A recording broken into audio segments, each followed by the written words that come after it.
Stop. Before you go to bed tonight, there's something you need to hear. Because what you're about to do in the next few hours, something you probably do every single night, could be quietly doubling your risk of stroke. Not smoking, not eating fast food, not skipping the gym, something you do in your bedroom. And most doctors never warn their patients about it. I've spent over 2 decades studying cardiovascular and neurological health. I've sat across from patients, healthy people, active people, people who did everything right, and watched them recover from strokes that should never have happened. And almost every single time, when I dug deeper, there it was, the same bedtime habit, hidden in plain sight. Here's what's terrifying. Stroke is the number 2 cause of death worldwide. Every 40 seconds, someone in the United States has a stroke, and nearly 80% of strokes are preventable. Preventable. That word should hit you hard, because it means somewhere along the way, information was missed, a warning was ignored, a habit was never questioned. Tonight, we're fixing that. I'm going to walk you through 5 bedtime habits that are silently raising your stroke risk. Ranked from serious to the one that should make you put your phone down and make a change tonight. And number 1, I've seen it destroy families. I've watched it take people in their 40s. People with no history, no warning signs. You need to know what it is. Stay with me, because by the end of this video, you're going to understand your brain and your blood vessels in a way that most people never will. And that knowledge, it could save your life, or the life of someone sitting right next to you. Let's start with number 5, and trust me, even this one surprises people. All right, let's get into it. Habit number 5. You finish dinner, you're relaxing, and you pour yourself a drink to wind down. Maybe it's a glass of wine, maybe it's a beer, maybe it's something stronger. You tell yourself, it helps me sleep. And you're right, it does help you fall asleep faster. But here's what alcohol is doing inside your body while you're unconscious and completely unaware. Alcohol is a vasodilator. It widens your blood vessels in the short term, but as it metabolizes, usually around 2 to 3 a.m., your body swings in the opposite direction. Blood vessels tighten, blood pressure spikes, and your blood becomes significantly more prone to clotting. A study published in the Journal of the American Heart Association found that regular nighttime drinking increases stroke risk by up to 45%, not because of the alcohol itself, but because of when it's consumed and what it does to your cardiovascular system during deep sleep, the exact window when your brain is most vulnerable. I had a patient, 52 years old, fit, non-smoker. He had 2 glasses of red wine every night, thought it was heart healthy, woke up one morning and couldn't move his left arm. He survived, but he never fully recovered his grip strength. The fix? Cut off alcohol at least 3 hours before bed. If you want to wind down, try tart cherry juice instead. It naturally boosts melatonin and supports healthy blood pressure. Now let's talk about habit number 4. And this one makes people angry, because they've been told it's healthy. Habit number 4, sleeping in a room that's too warm. Most people sleep between 70 and 75 degrees Fahrenheit, some even higher. It feels comfortable, cozy, safe, but your body has a critical job to do while you sleep. It needs to drop its core temperature to properly regulate blood pressure and allow the brain to flush out metabolic waste through what scientists call the glymphatic system. When your room is too warm, that process gets disrupted. Your heart works harder. Your blood pressure stays elevated through the night instead of going through its natural nocturnal dip. The drop in pressure that every healthy cardiovascular system needs during sleep. Research from the American Heart Association shows that people who lack this nocturnal blood pressure dip have a dramatically higher risk of stroke. Some studies putting it as high as 3 times greater. 3 times. And a warm bedroom is one of the most common and most overlooked reasons this dip never happens. The fix? Set your bedroom between 65 and 68 degrees Fahrenheit. Use breathable cotton sheets. If you can't control the thermostat, a cooling pad or even a fan directed away from you can make a measurable difference. Small change, massive impact. Now we're moving into the habits that genuinely keep me up at night as a physician. Habits number 3 and 2 involve things happening inside your brain and blood vessels that you cannot see, cannot feel, and almost nobody talks about. I need you to pay close attention right now, because we're entering the part of this list that I consider a public health crisis. These next 2 habits affect hundreds of millions of people worldwide, and the terrifying part, most of them have absolutely no idea. Habit number 3, sleeping on your back with an unknown breathing problem. Here's a question I ask every single patient who comes to me after a stroke. Has anyone ever told you that you snore? The answer is almost always yes. Snoring isn't just annoying. It isn't just a sleep issue. It can be a warning siren from your cardiovascular system. Obstructive sleep apnea, a condition where your airway partially or fully collapses during sleep, affects an estimated 936 million people globally, and the majority of them are completely undiagnosed. Here's what's happening inside your body during one of these episodes. Your airway closes. Oxygen levels in your blood drop, sometimes dramatically. Your brain panics. It triggers a stress response. Cortisol and adrenaline flood your system. Your heart rate surges. Your blood pressure spikes violently, sometimes jumping 20 to 40 points in a matter of seconds. And this can happen 30, 40, even 50 times per hour, every night. A landmark study from the New England Journal of Medicine found that people with untreated sleep apnea have up to a 3.3 times higher risk of ischemic stroke, ACS, the most common and deadly type. But here's the part that nobody talks about. Most strokes linked to sleep apnea happen in the early morning hours, between 3 a.m. and 7 a.m., when apnea episodes are longest, when oxygen deprivation is at its deepest, when the brain has been under stress for hours. People go to bed perfectly fine. They never wake up the same. I treated a 47-year-old teacher. No high blood pressure, no cholesterol issues. Her husband mentioned she snored occasionally. She woke up one Tuesday morning with slurred speech and a drooping face. She had experienced a stroke at 5 a.m., undiagnosed sleep apnea, never screened, never treated. The fix? If anyone has ever told you that you snore, stop breathing, or gasp during sleep, please ask your doctor for a sleep study. A CPAP device can reduce stroke risk dramatically. Even sleeping on your side instead of your back can reduce apnea episodes by up to 50% on its own. This single change could be the most important thing you do this year. Now, habit number 2. This one is different. There's no sound, no gasping, no snoring. It's completely silent, and it's happening to people who think they're sleeping perfectly. Habit number 2. Going to bed dehydrated. You've been inside all day. Maybe you had coffee, maybe you skipped your afternoon water. You didn't feel thirsty, so you assumed you were fine. You get into bed, you fall asleep. And over the next 6 to 8 hours, your body continues losing water. Through breathing, through sweat, through basic biological function. By 3 a.m., your blood has become measurably thicker and more viscous than it was when you fell asleep. Thicker blood moves slower. It clots more easily. It puts more pressure on narrowed vessels. And if you already have any arterial plaque, even plaque you don't know about, thicker blood dramatically raises the risk of a blockage. A study published in Neurology found that people who were mildly dehydrated had significantly higher stroke risk compared to those who were well hydrated, particularly during nighttime and early morning hours. Mild dehydration, not severe. Mild. The kind you don't even feel. The fix? Drink a full glass of water 30 to 45 minutes before bed. Not right before you don't want to disrupt your sleep, but give your body that hydration buffer. And if you wake up in the night, keep water on your nightstand and take a few sips. This costs nothing, and it matters more than most people will ever realize. Now, we've covered 4 serious, life-altering habits. But number 1 is the habit I see most often in stroke patients, the one that cuts across age, fitness level, diet, and genetics, the one that is hiding inside the bedtime routines of millions of people tonight. This is the moment I've been building toward. And I need you to understand something before I say it. What I'm about to tell you isn't rare, it isn't exotic.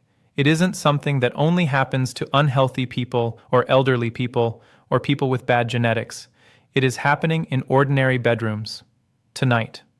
Right now. To people who exercise. To people who eat well. to people who would never in a million years think they were at risk. The number one bedtime habit that doubles stroke risk is sleeping with uncontrolled high blood pressure. Specifically, going to bed without knowing your blood pressure is dangerously elevated. Let me explain why this is so devastating, and why nighttime makes it so much worse. Blood pressure has a rhythm. In healthy people, it follows what cardiologists call a dipping pattern. During sleep, blood pressure naturally falls 10 to 20% below daytime levels. This drop is not optional. It is not a bonus.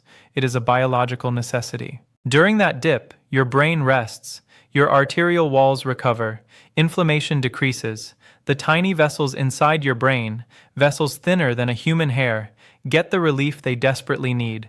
But in people with uncontrolled hypertension, that dip never comes. Blood pressure stays high. Sometimes it goes higher. The arterial walls remain under constant pressure through the night. And those tiny, fragile brain vessels, already weakened by months or years of elevated pressure, are pushed closer and closer to the breaking point.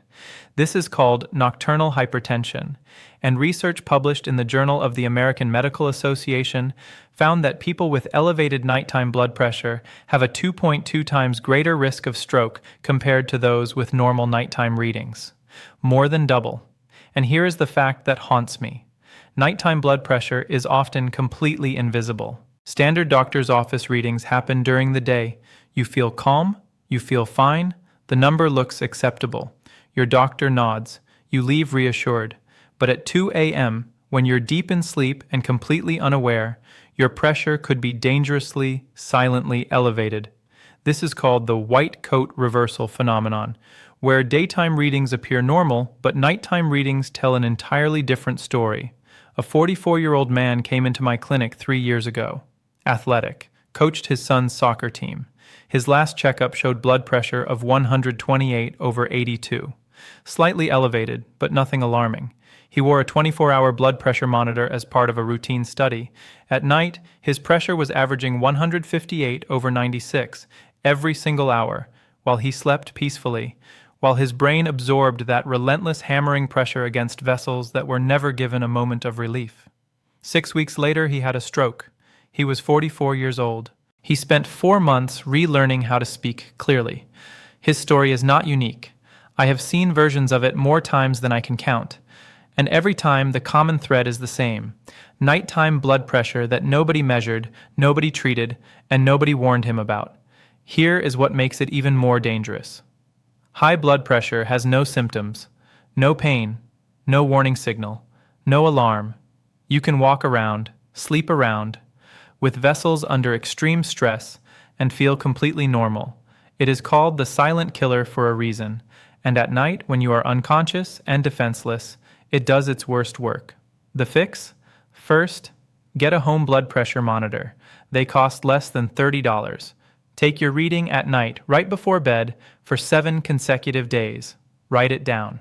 If your systolic number, the top number, is consistently above 130, talk to your doctor immediately.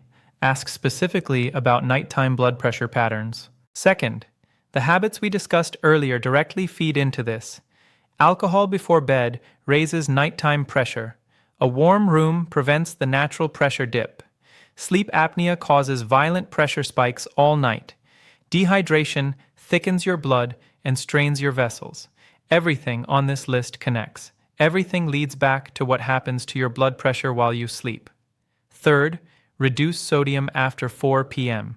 Your kidneys process sodium differently at night, and late sodium intake is directly linked to elevated nocturnal blood pressure. Swap your evening snack. Read the labels. This matters more at night than at any other time of day. Fourth, if your doctor has already prescribed blood pressure medication, ask whether a bedtime dose is appropriate for you. Multiple major clinical trials, including the landmark Hygia chronotherapy trial, found that taking blood pressure medication at bedtime rather than in the morning reduced cardiovascular events by up to 45%. Same medication, different timing, dramatically different outcomes. Your body is not the same at 10 p.m. as it is at 10 a.m., and your treatment shouldn't ignore that. This is the number one thing I wish every patient knew before they ever needed to sit in front of me after a stroke. because by then, the damage is already done. Take a breath. I know that was a lot to take in, and I know some of what you just heard may have been uncomfortable, maybe even frightening. That was intentional, not to paralyze you, not to send you into panic, but because fear without direction is useless. And tonight, I'm giving you direction. Let's bring everything together. We covered 5 bedtime habits that are silently raising stroke risk across the world. Number 5. Drinking alcohol before bed. It feels relaxing, it feels harmless, but as it metabolizes in the early hours of the morning, it tightens your blood vessels, spikes your blood pressure, and makes your blood dangerously prone to clotting. Cut it off at least 3 hours before sleep. Replace it with tart cherry juice. Your blood vessels will thank you by morning. Number 4. Sleeping in a room that's too warm. Your body needs to cool down to protect your cardiovascular system overnight. A warm room prevents the natural blood pressure dip your heart and brain depend on. Set your thermostat between 65 and 68 degrees. Cool the room, cool the risk. Number 3. Sleeping on your back with undiagnosed sleep apnea. Nearly 1 billion people worldwide stop breathing repeatedly during sleep and have no idea. Every episode starves the brain of oxygen and sends blood pressure surging violently. If you snore, or if someone has ever told you that you stop breathing, get a sleep study. It is not optional, it is urgent. Number 2. Going to bed dehydrated. By 3 a.m., your blood is thicker than it was when you fell asleep. Thicker blood clots more easily. It strains narrowed vessels. It raises stroke risk in ways that are invisible and completely preventable. Drink a full glass of water 30 to 45 minutes before bed. Keep water on your nightstand. Make this a non-negotiable nightly ritual. And number 1, going to bed with uncontrolled nighttime blood pressure. This is the silent destroyer, the one with no symptoms, the one that works against you while you sleep completely unaware. Elevated nighttime blood pressure doubles stroke risk. And most people, including people with normal daytime readings, have never once measured what their pressure does at night. Now here is your action plan, starting tonight. Tonight, drink a glass of water before bed. Turn down your thermostat. Skip the nightcap. This week, buy a home blood pressure monitor. Take readings every night for 7 days before bed. Write the numbers down. Look for patterns. This month, if your numbers are consistently elevated, book an appointment with your doctor. Mention nighttime blood pressure specifically. Ask about 24-hour monitoring. Ask about bedtime dosing if you're already on medication. Mention sleep apnea screening if anyone has ever commented on your snoring. One conversation with your doctor could add years to your life. And I mean that literally, not as a figure of speech. Here is what I want you to carry with you after this video. Stroke is not random. It is not purely genetic. It is not inevitable.